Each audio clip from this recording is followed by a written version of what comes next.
Do you think in like the filming of Lethal Weapon 2, Danny Glover like ever fucked up his lines and called Riggs, "Your move, pussy face"?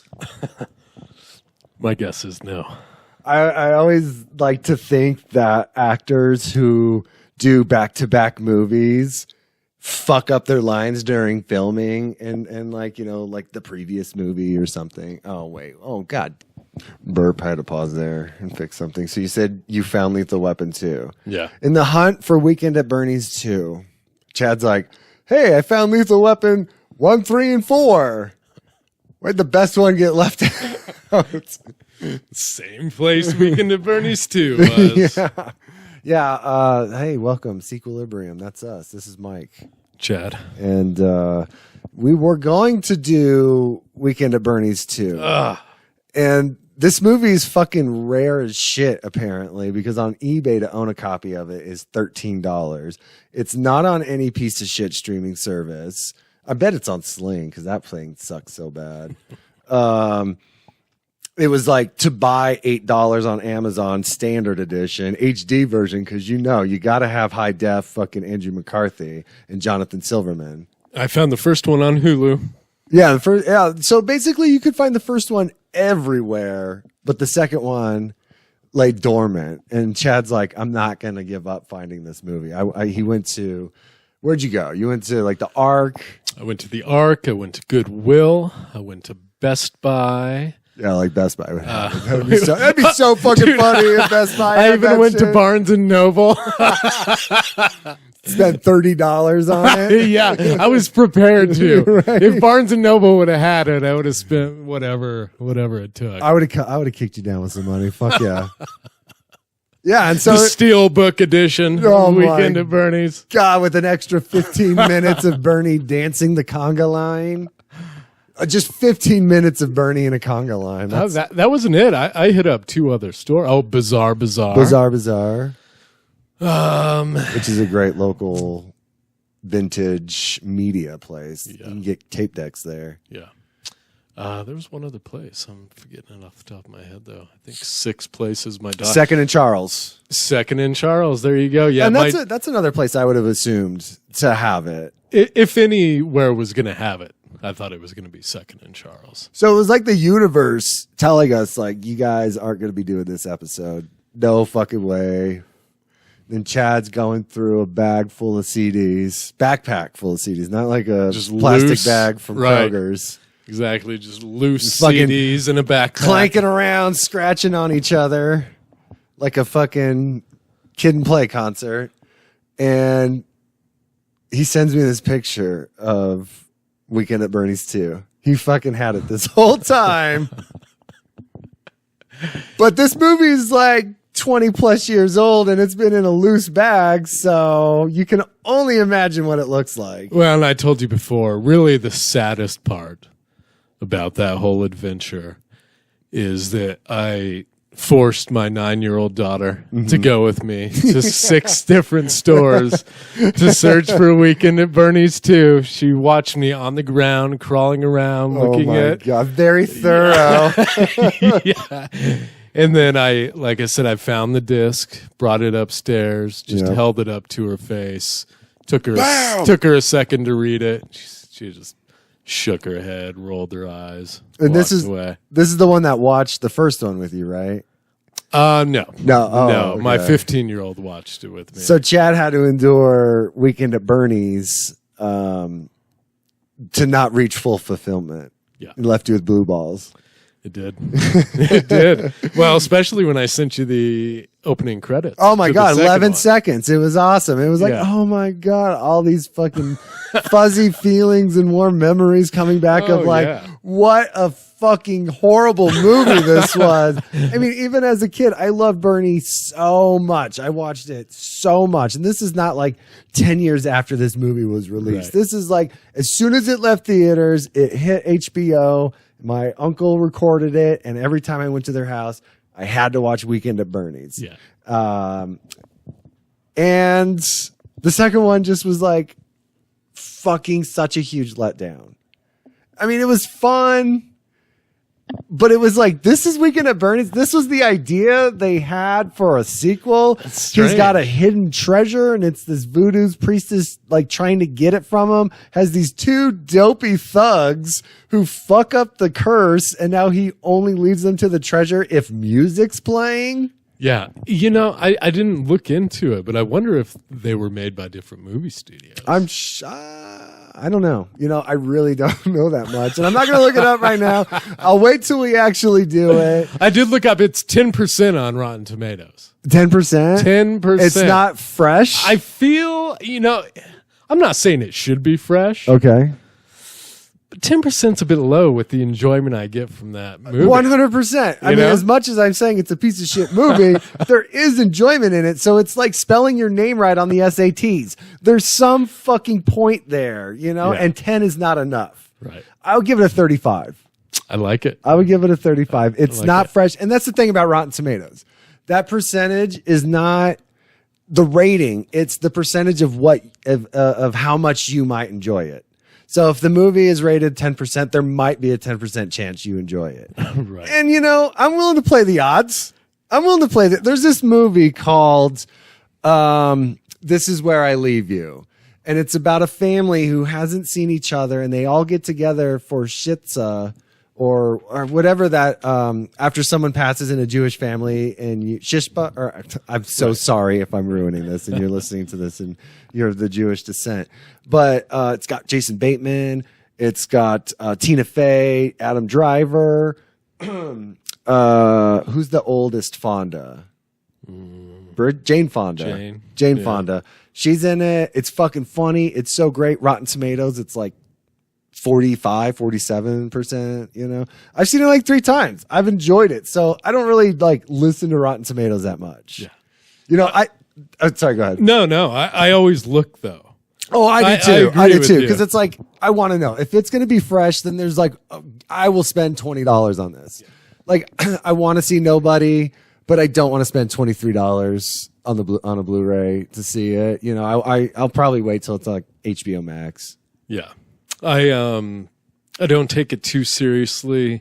I started not taking it too seriously when they put the fresh they put it tomato on fucking everything on different movie cases. They Crawl. I haven't seen Crawl, but that's apparently certified Rotten Tomato. Yeah. You know, and I'm like, could it be? It's a fucking alligator that got loose in a flood. Like, that's Deep Blue Sea level right there. That's nothing to fucking write about. Yeah, I wish I could remember the first movie I saw that little stamp on, because I do remember thinking, God, I mean, that's where Rotten Tomatoes has come now? Is that the new Criterion Collection?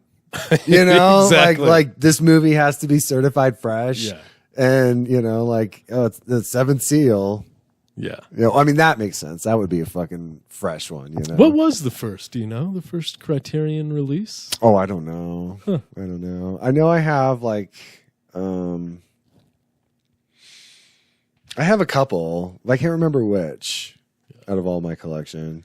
I should have like dadded it up and like wrote them down, you know, and then cataloged them and then put like a #1 sticker on that and then put another #1 in the book. We seriously had like a Rolodex. If you're looking for Beverly Hills Cop, tape 56, and then you go 1 through 56. Nice. But me, I'd be like, I don't know, where's an empty hole? I'll put it wherever. Yeah. You know, fuck up the order completely. Right. Well, that's how those fucking discs ended up in a backpack. Dude, I remember my parents came to visit me when I was living in Vancouver, and my girlfriend at the time like told my dad, like, you know, oh, don't mess with Mike's movies, they're alphabetical. And like I come home from work and I sit on the couch and I'm like, why is that Rocky not there? And it's like, oh, my dad was totally fucking with me. So it's like, oh, okay, I get it. Nice. The importance of order. Yeah. I used to alphabetize my dad's records when I was younger. God, what a pain in the ass, because that spine's so thin. Yeah. So you have to pull every single thing out just to read the band title. Yeah. Well, we didn't do Weekend at Bernie's 2, and originally when Chad and I talked about doing this, he said, let's do Quiet Place 2. And I said about doing the podcast. And I was like, I haven't seen it yet. And I was like, it's too soon from the release. Let's not do it yet. and then I rented it the other day and I watched it, and so I guess now we're gonna just talk about A Quiet Place 2. And we haven't said a word since you watched it. I told you how I felt about it. I saw it in the theater with my 3 girls. I bet I would have liked it more had I watched it in the theater. I bet you would have too. I didn't like it that much. Really? I mean, I enjoyed it. Don't get me wrong. There was like, it was great because the first Quiet Place was awesome. Like, I really, really liked it. But like, might hear the first argument here on Sequilibrium. Also, beware. There are going to be spoilers in this episode. So if you have not seen A Quiet Place fuck these people if they haven't. I know. I mean, if they're listening, then fuck them too. By the time that this is out in the public, it's your fault if you hadn't seen it. So the whole thing could have been avoided if the mom just listened to the fucking kid, to the deaf daughter. Well, yeah. You know, like if she would have went with her, she wouldn't have left alone. They would have been completely safe together. I doubt she would have gotten picked up by, what were they, cannibals? It's true. That's okay. Her husband did just die though. That's so true. Oh, and the baby or the boy, the youngest at the time died. Yeah, I forgot about that. So I see what you're saying, and it's true.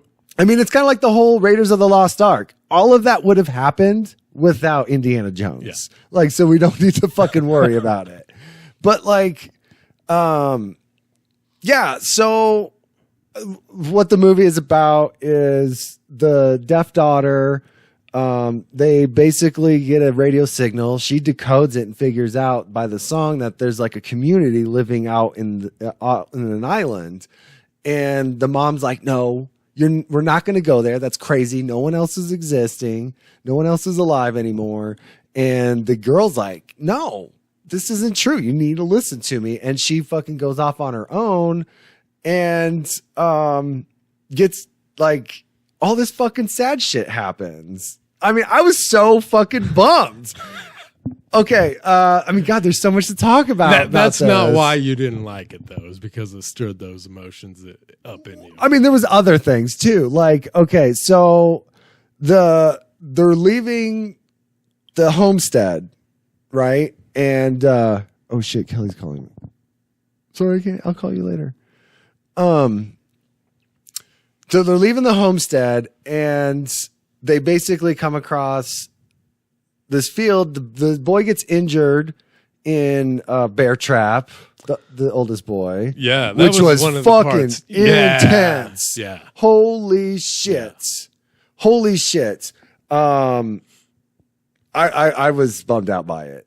That was like, you know, bummed out in the sense of like, how the fuck are they going to get away? How the fuck are they going to get away? How is this kid not going to scream? And he fucking screams and calls the whatever they are.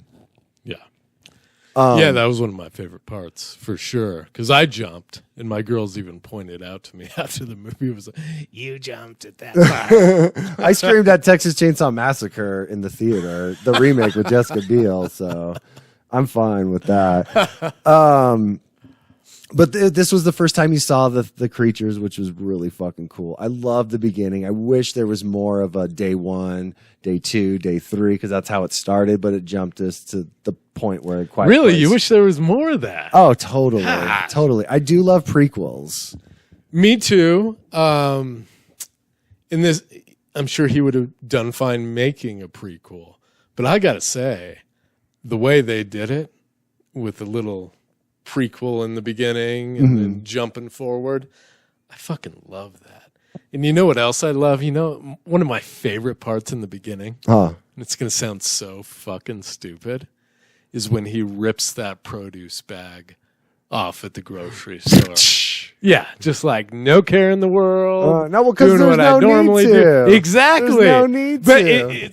That's what I'm saying. It says that in such a fucking huge way with one rip of a plastic bag. Yeah, totally. Totally. Colin Murphy or whatever, was the other guy that was he's in Peaky Blinders or whatever. He was the guy with the hat. Basically they run into him. He's still alive. He lost his entire family and he's kicking them out. I mean, now that I'm thinking about it, it is pretty good. It is pretty good because he goes to save that girl and then he like almost sacrifices himself. And I love the drawback to the sign language of dive. I really love that because he told her that she's deaf. I mean, obviously, if you've seen the first one. Yeah. And he told her to dive to get away from these cannibals. And because they had him captured with like a noose connected to cowbells. Like, what a great fucking, like, don't move. Yeah. And he fucking like, yeah. That was so cool. And he calls him and then he jumps into the water. But then this is what part that sucks. One of those things gets on a boat. And the whole point is they're trying to get to this fucking island.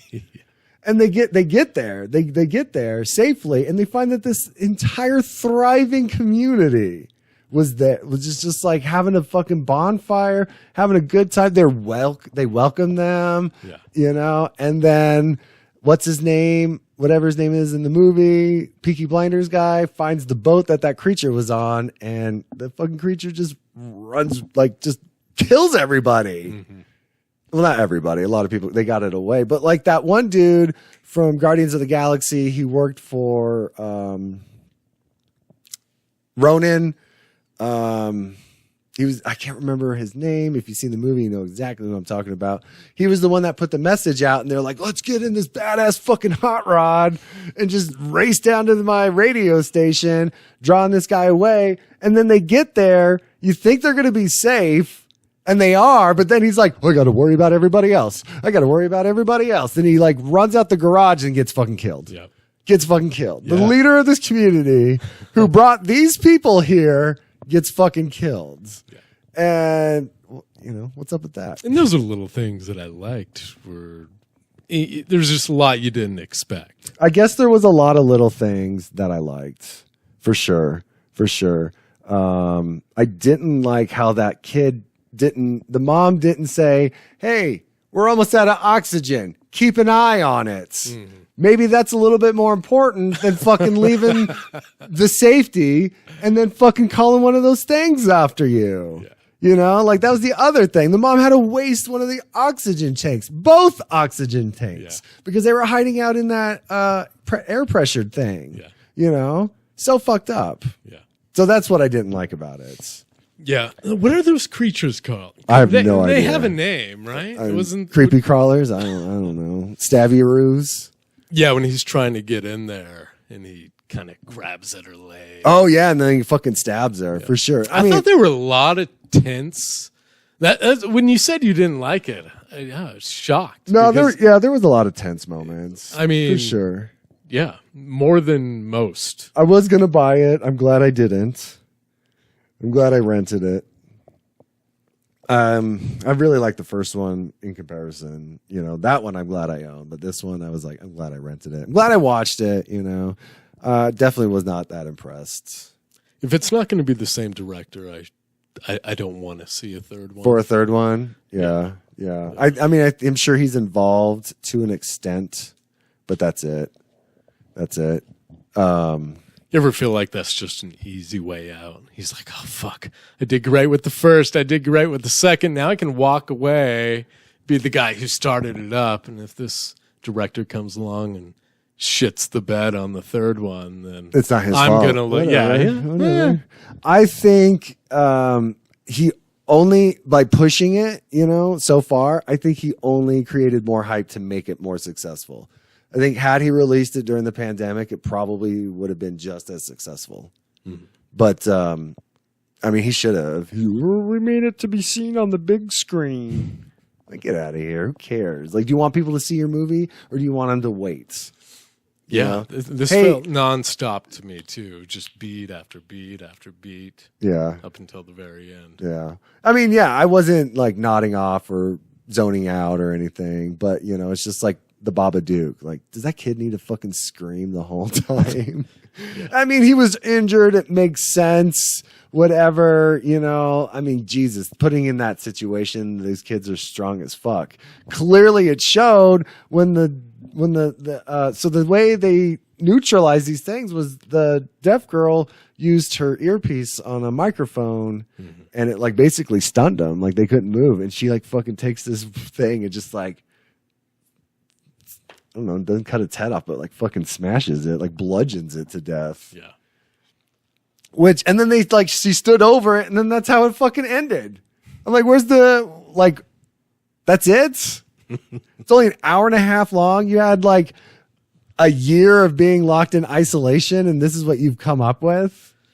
Yeah. Like, it could have been a 2-hour long movie. We could have had like, what's going to happen? Like the mom, how are they going to reconnect? Like, I mean, I guess that's keeping me wanting more. Yeah. And now I'm going to have to watch part 3 to find out what the fuck happens. Yeah.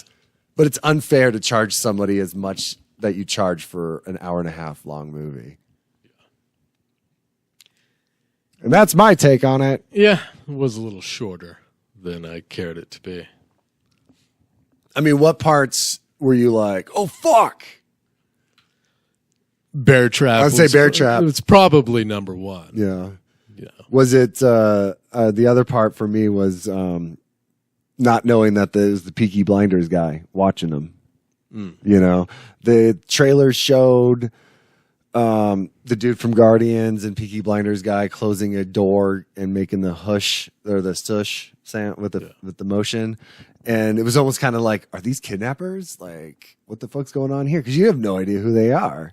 And one dude's all dirty and shit, you know? So it's like, are these cannibals? Like, they coming across into town where they're like ravaging for shit and they get kidnapped or something. Cause it's like, that would have been so cool. Like you had this small little moment of cannibal survivors. Mm-hmm. And I always wondered about cannibal survivors. Like, do they ever get so hungry and not find people to eat that they just eat each other? Mm-hmm. Like eventually they're just like, well, kill Gary over there. We got to eat. And he sucks. Isn't that what happened in Fargo? Or what was it? Not Fargo. Ravenous? Alive, yeah. No, they waited till people died. Did they? Then they chewed on their butts. But yeah, that was kind of cool. But I would have liked maybe 30 more minutes of like bad guy stuff on top of aliens. Yeah. Like there's this game called The Last of Us. And it's... you're fighting like these zombie-like things as well as, you know, bad dudes. Bad dudes. Remember that game? Mm-hmm. They had a sequel to that. Really? I'm pretty sure. Bad Dudes 2. Sounds cool. Bad Boys 2. Bad Boys 2. That's a good one. Ecstasy. That was the... I'm pretty sure that was the shit they were trying to get back or whatever. What do you mean? Oh, in Bad Boys 2. Gotcha. That's how much I like Quiet Place, is that I'm willing to zone out into Bad Boys. Yeah. Yeah, I'm surprised. What do we say about A Quiet Place 2? I don't know. I mean, with only watching it a little bit and not seeing it in its entirety. And being bummed about Weekend at Bernie's. Yeah. You know, I was trying to think of what a sequel I would like to have seen that's kind of like on the same realm of like kids screaming. And I would say Babadook 2 could have done a sequel. Mm-hmm. Or Babadook could have had a sequel. Yeah, I enjoyed that a lot. I mean, not obviously with the same family, but kind of like, where did that book come from? Mm-hmm. You know, what's the whole thing with it? Yeah. Sinister 2, I remember that getting a sequel, and that was fucking weird. I don't recall that. I never saw it, but it wasn't. I heard terrible things. It was one of those that's 12% on Rotten Tomato or something, you know.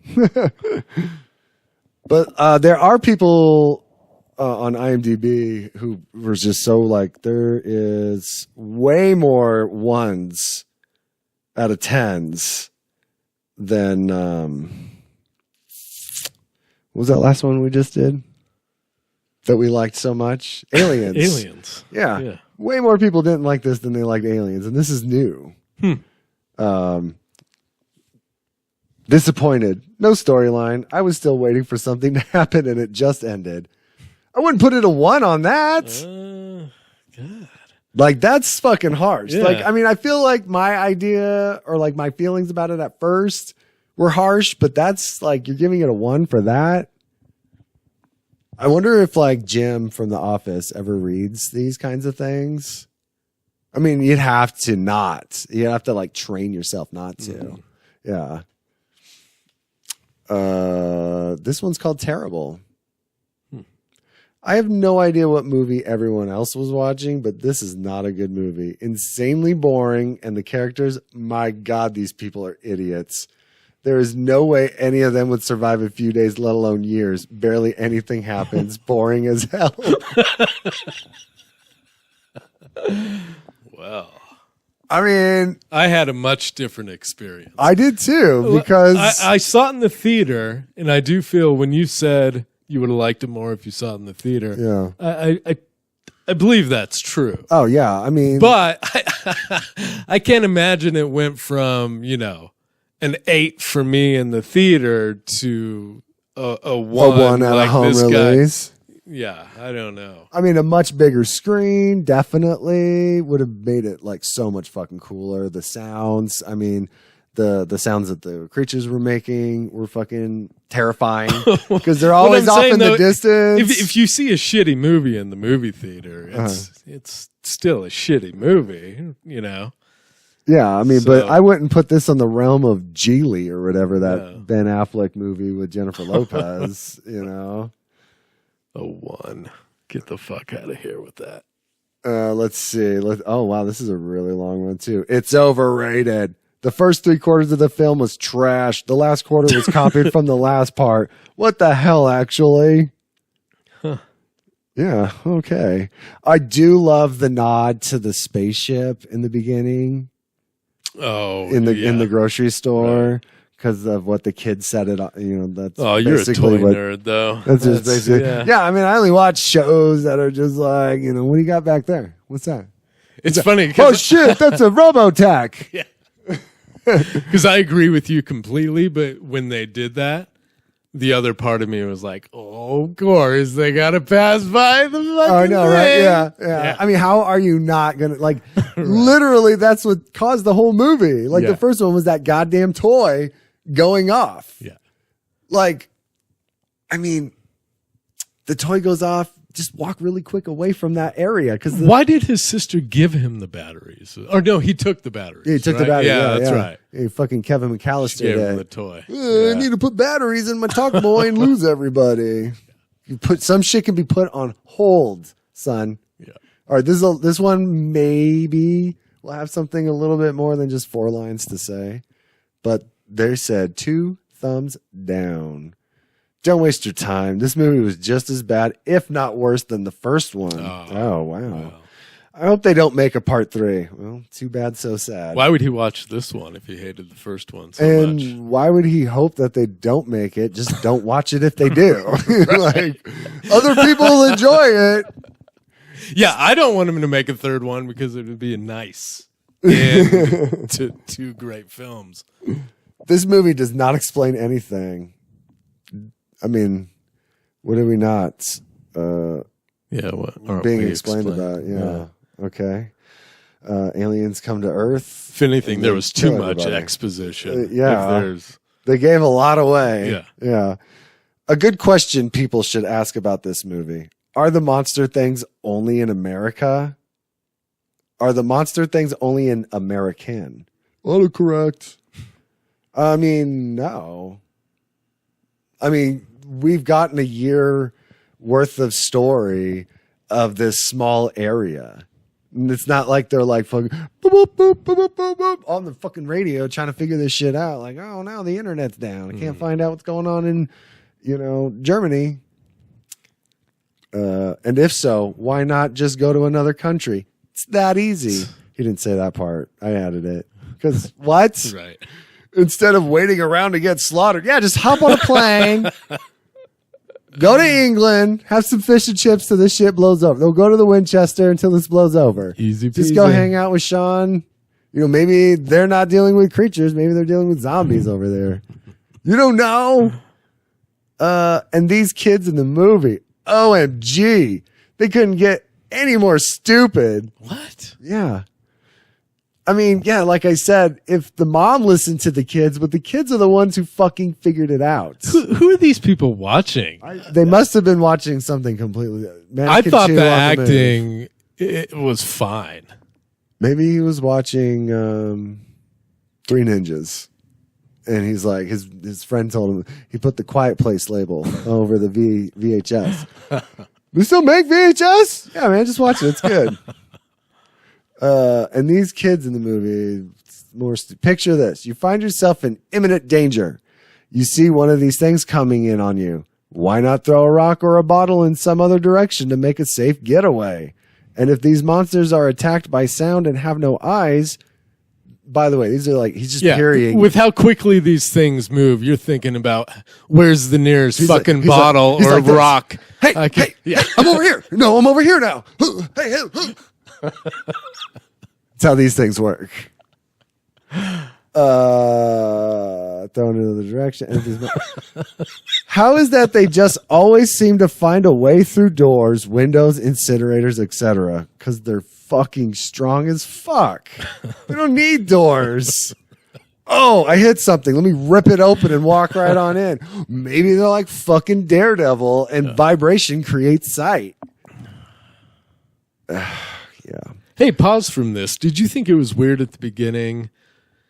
Remember when that guy's praying as they're passing by? They're showing, what happened, however many months or a year or whatever it was before, and the guy's praying, and John puts his puts his finger up. Yeah.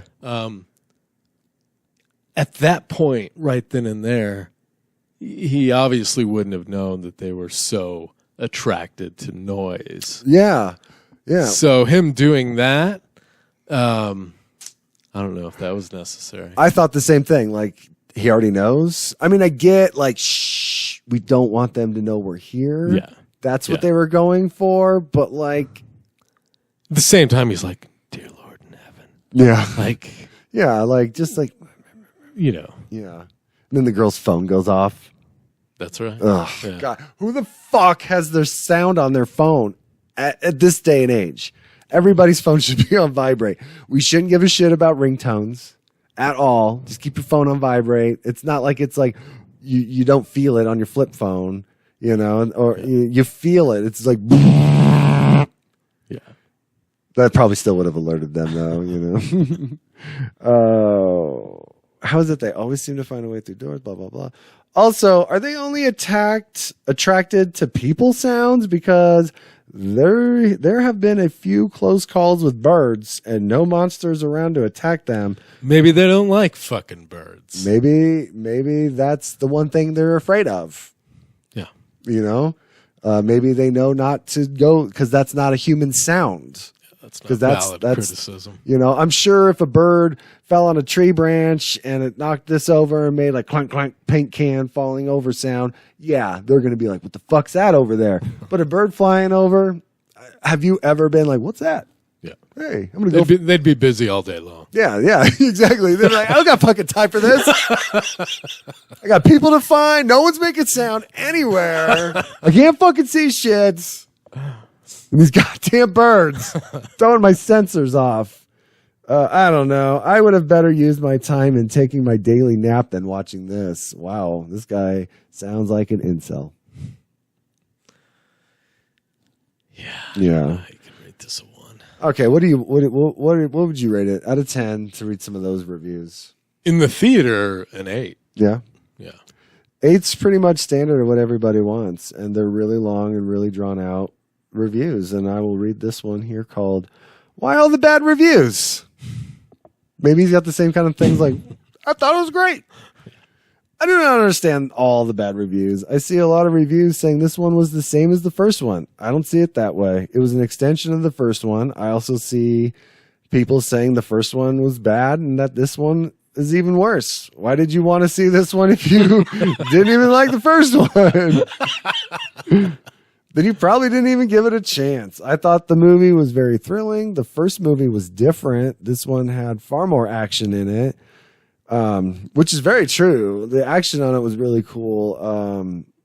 Like we were saying before, more of everything. Yeah, like literally, and I don't think it was overdone. I think they did a right amount to kind of like balance out the two.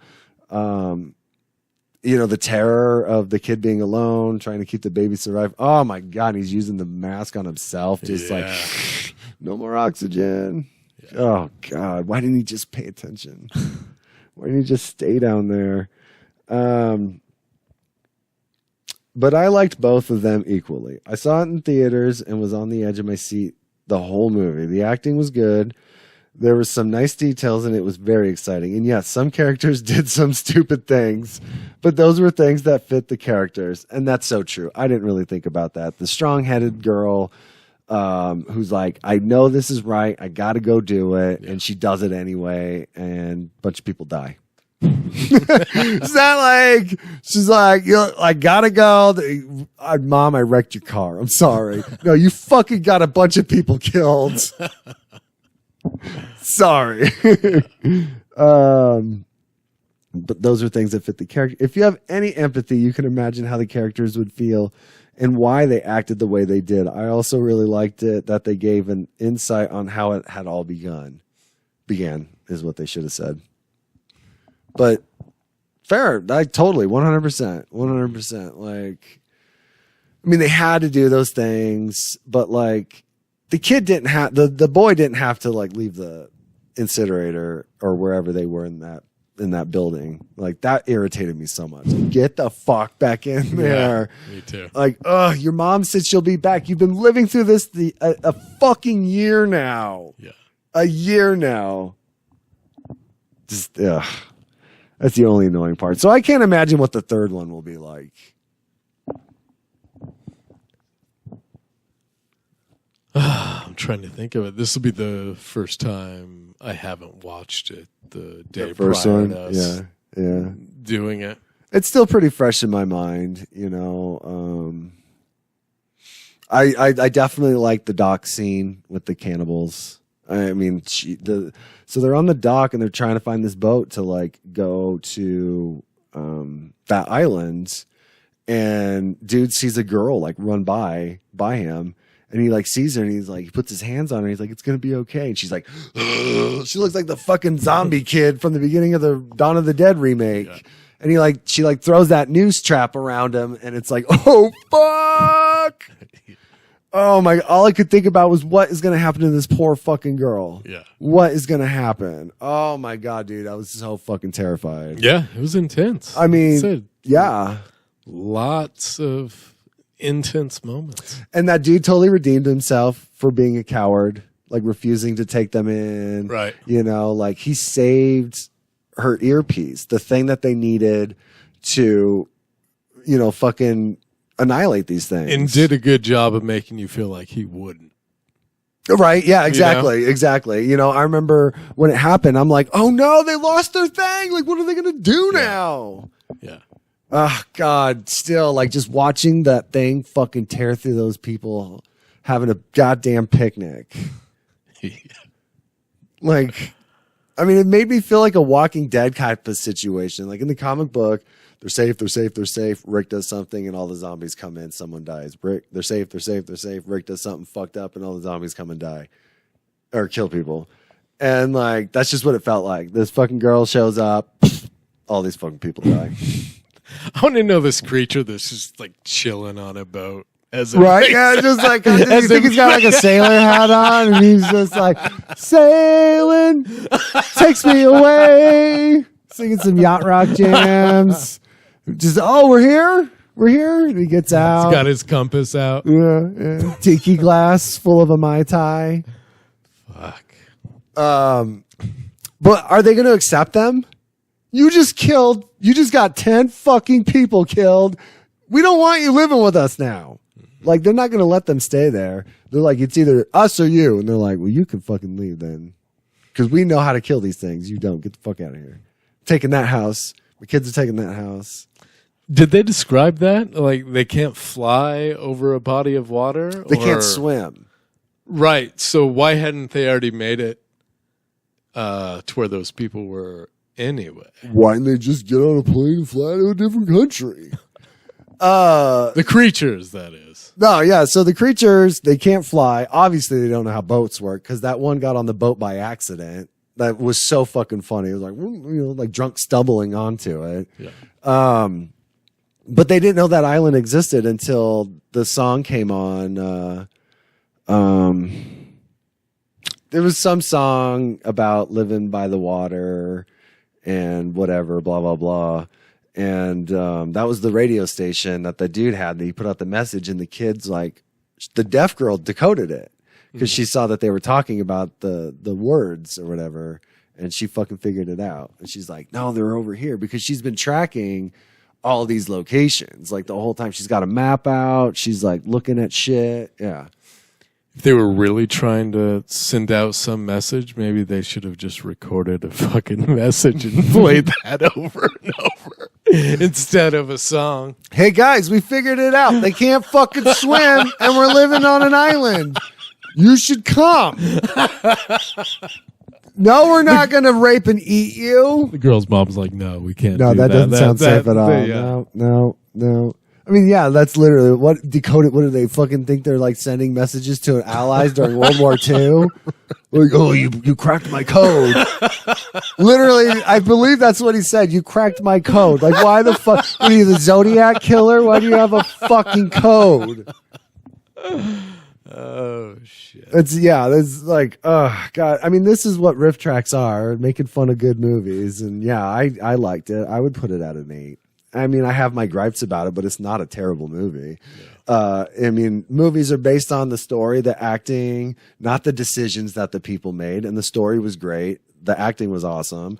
The decisions were made, like that person said, based on the characters and their strengths. And yeah, I thought, I mean, yeah, it's making fun of it because it's stupid, but it worked. This podcast is making you soft. We started it, and you said, fuck this movie. This. Well, talking now you're about giving it an 8. See, what it is you just got to talk about it, because I was already coming in planning on a 6. And then we were talking about all these fucking things, and I'm like, yeah, all right, it is a good movie. I don't want to buy it, but I definitely will watch it again. Yeah, I think I will, too. Yeah, probably no more than a couple times, but I'm sure I'll watch it again.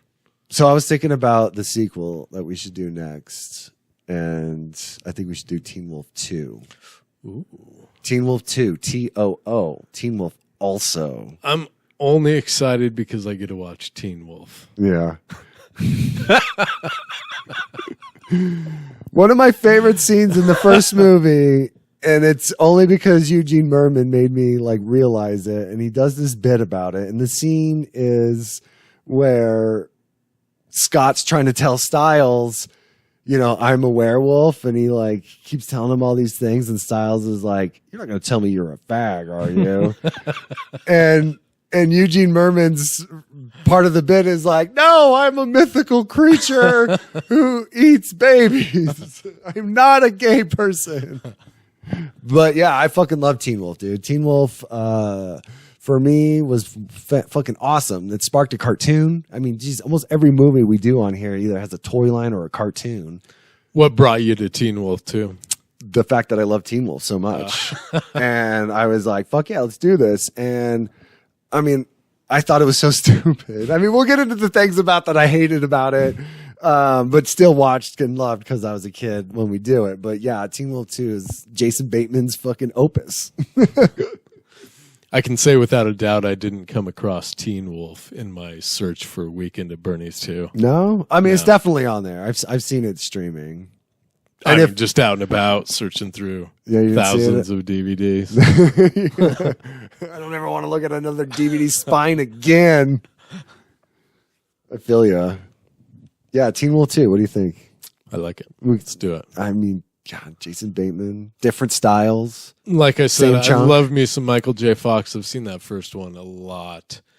I don't know how much I've seen the second one. So it'll be fun to watch. I'll probably end up watching the first one too, because I haven't seen it in forever either, and I just absolutely loved it. It's so good.